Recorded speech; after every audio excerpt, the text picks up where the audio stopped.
The software that we use is Opus. You'll double click on that to open it up. And the password is OPUS, all capitalized.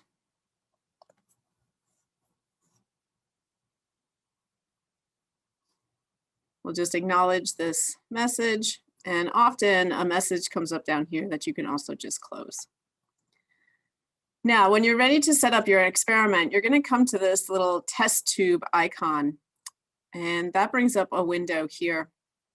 The two tabs that I use the most are Basic and Advanced. We're going to start in Advanced. So the first thing you need to do is you need to tell the instrument what kind of experiment you're doing, so it can configure the instrument for that experiment. And so if we go to the Load button, you'll see that there are a number of experiments.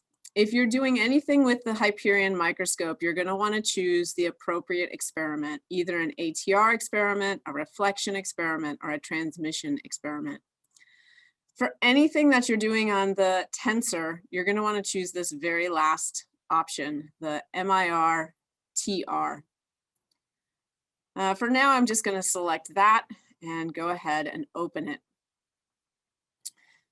Now, if we go down the rest of this page, I'm going to leave the file name just as it is.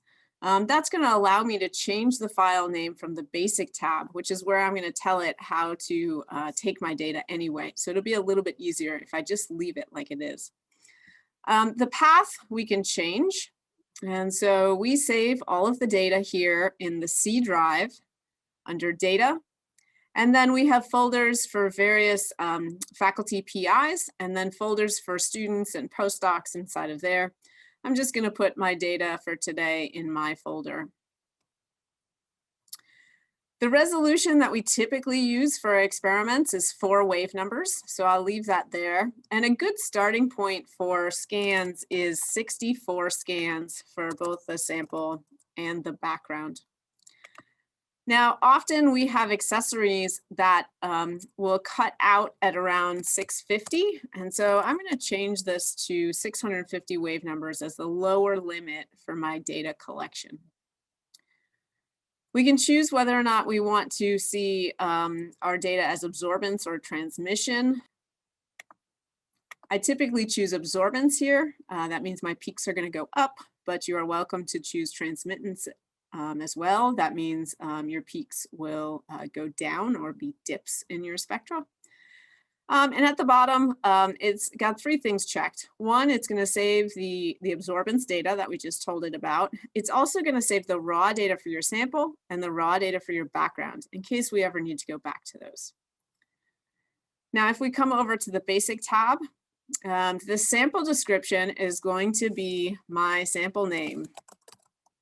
Sample 1. And then from here, all you need to do is press these 2 buttons. So I'm going to start by taking a background scan. And you'll see when I do that, it tells me at the very bottom what's going on. It's setting things up, and then it should tell me how many scans it has done once it gets started. There we go. And you'll see that 64 scans takes somewhere around 30 seconds.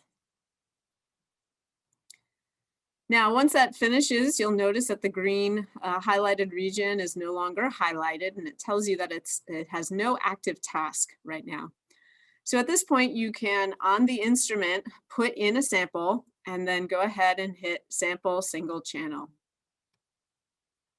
Again, it tells you its progress down here at the bottom. If for any reason you need to stop a scan, you can right-click and abort task. And it will stop it right where it is. Now, once you have collected some data, it will automatically appear in this window. But you can also load data. So if I go to File at the top, I can load data. And let's just load something like this.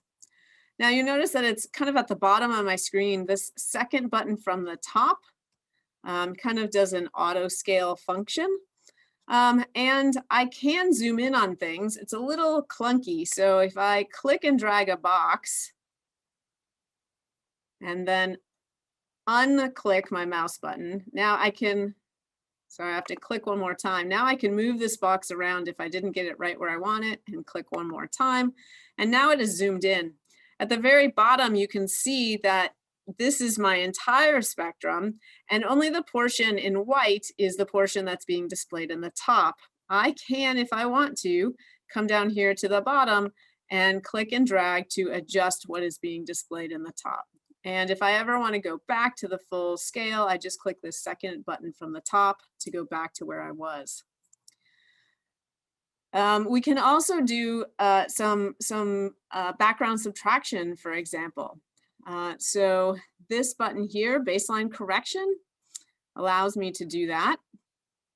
And so in the top window is my current spectrum, and in the bottom is the background subtracted version. Now, if I right click, I get this slightly different looking cursor, and then I can double click on my curve to put points that I think are baseline points.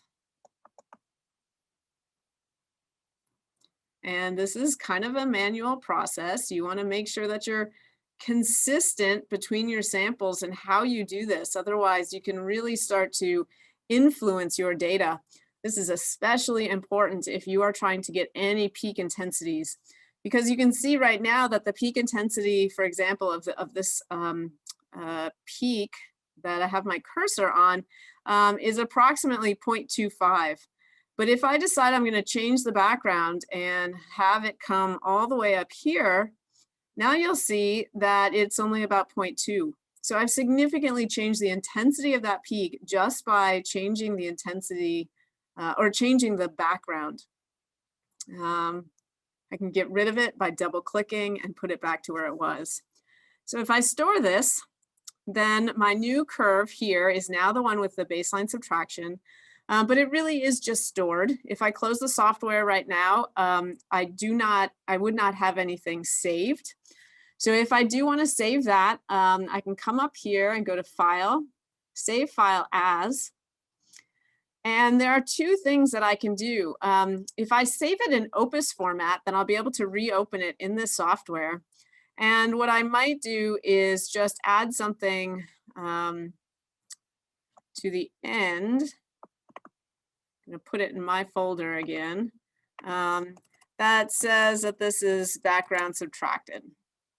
And I can save that. My other option is maybe I just want to, now that saved everything. That saved my background scan, my raw data for the sample, and also the background subtracted absorbance curve. But maybe I just want to export so I can replot in some other software this curve itself. So in that case, I go to File, Save File As, and now in Mode, I want to choose Data Point Table. That's essentially XY data. And again, I can come back over here. I see that my extension has changed. It's still saving to my folder, so that looks good, and I can save. So now I can load another file if I'd like.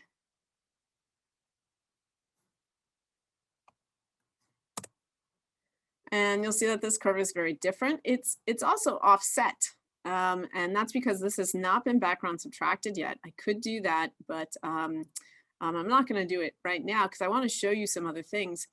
Both of these curves right now are in blue, and it's really kind of hard to tell which one's which. So if I just click on the square here, it will scroll through some colors. So now I've changed this one to red, and if I want to, I can change this one to green, something like that. If I decide that I no longer want to see this first curve, I can highlight that box and then right-click and remove it from the display. And if I want to get rid of it from my list altogether, I can click on the text just above it, then right-click and unload the file. I can also, if I wanted to, unload all files. But that just gets rid of that. And now I'd like to rescale this. So I hit the second button from the top and it's rescaled again for me. So I hope that gives you an idea of how to start acquiring data in our software, and then also how to start manipulating that data for your purposes.